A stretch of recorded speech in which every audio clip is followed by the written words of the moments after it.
थेट जाऊयात धाराशिवमध्ये। धाराशिव जिल्ह्यातील लोहारामध्ये गारपिटीमुळे केळीच्या बागेचं मोठं नुकसान झालेलं आहे। आपण पाहतोय महाराष्ट्रामध्ये ठिकठिकाणी पाऊस पडतोय। केळी बागेसह द्राक्ष बागा आणि इतर पिकं उद्ध्वस्त झाली आहेत। त्यामुळे शेतकऱ्यांना मोठा आर्थिक फटका बसलाय। दरम्यान मुख्यमंत्र्यांनी तातडीने कृषी मंत्र्यांना शेतकऱ्यांच्या बांधावर पाठवावं अशी मागणी शेतकऱ्यांनी केली आहे। तर केळी बागेतून आढावा घेतलाय आमचे प्रतिनिधी बालाजी सुरवसे यांनी। थेट जाऊया। आखाती युद्धाचा परिणाम एकीकडे धाराशिव जिल्ह्यातील शेती पिकांवर झालेला पाहायला मिळत असतानाच काल लोहारा तालुक्यात मोठ्या प्रमाणावर गारपीट झाली आणि या गारपिटीमध्ये शेतकऱ्याच्या फळबागा अक्षरशः उद्ध्वस्त झाल्या। 4 एकर बाग आहे आपली केळीची। त्यानंतर आपलं टोटल लॉस झालाय। आमचा एकरीची 1 लाख रुपये प्रमाणे खर्च आलता केळीला लावण्यासाठी, ठिबक सगळं हे करण्यासाठी। आमचं एक उत्पन्न होतं एकरी 7-8 लाखाप्रमाणे। त्यामुळे आता टोटल लॉस झालेला आहे।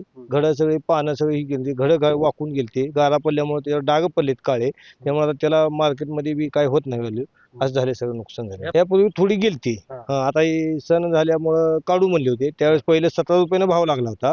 मग हे युद्धाचं हे ते झाल्यामुळे थांबले होते। मग आता हे सण पाडवा ते झाल्यानंतर काढू म्हणले होते। त्यावेळेस भाव कमी केले त्यांनी, 9 रुपये 10 रुपये म्हणले होते, तरी बाबा काढू म्हणलं होतं। पण हे कालच्या गारपीटमुळे आता टोटल छे झाले सगळं। बालाजी सुरवसे, साम टीव्ही, लोहारा खुर्द, धाराशिव।